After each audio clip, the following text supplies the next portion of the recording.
Le 28 août dernier, TF1 a donné le coup d'envoi de la toute nouvelle saison de Koh-Lanta, les 4 terres. L'occasion pour les téléspectateurs de faire connaissance avec 24 nouveaux candidats et de découvrir pour la première fois une saison spéciale combat des régions. En effet, le Nord, le Sud, l'Ouest et l'Est se sont affrontés aux Fidji. Au fil de la compétition, des éliminations ont eu lieu et la réunification a sonné le début de l'aventure individuelle pour les aventuriers. Après le départ de Marie-France lors du choc des ambassadeurs, Jody, Adja, Joaquina, Laurent ou encore Ava ont à leur tour quitté la compétition. Juste avant la course d'orientation, Angélique a fait les frais de la stratégie des garçons, plus particulièrement de Dorian, qui a brisé son pacte avec Lola en votant contre son allié de l'aventure. Le 27 novembre dernier, Loïc, Alexandra, Dorian, Brice et Lola se sont lancés dans la course d'orientation à l'issue de laquelle 3 d'entre eux se sont qualifiés pour la mythique épreuve des poteaux. Ce vendredi 4 décembre, Loïc, Alexandra et Brice s'apprêtent à monter sur les poteaux. Le gagnant choisira son finaliste. Ces derniers ont été soumis au vote du jury final.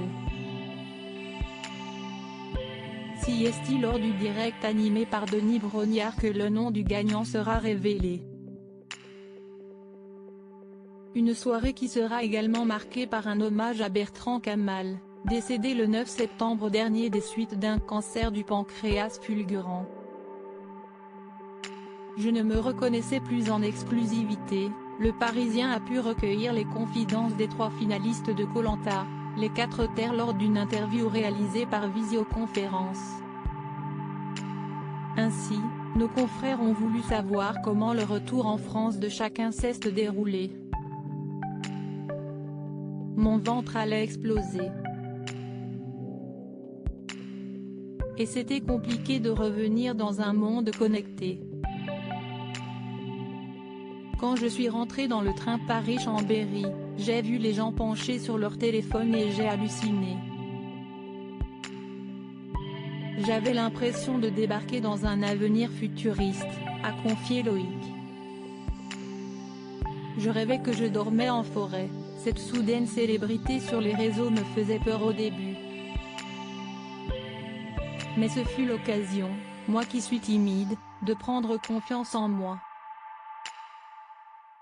Quand des personnes me disent que je leur donne envie d'avancer, cela m'aide aussi, a continué Alexandra. Pour Brice, le retour à une vie normale a été plus compliqué. Je faisais des siestes sur le sol.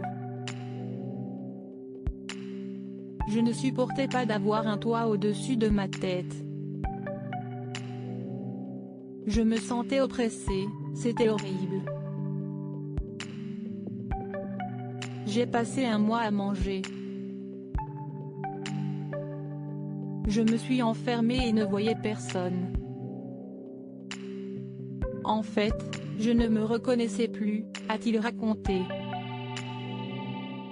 Par Clara P.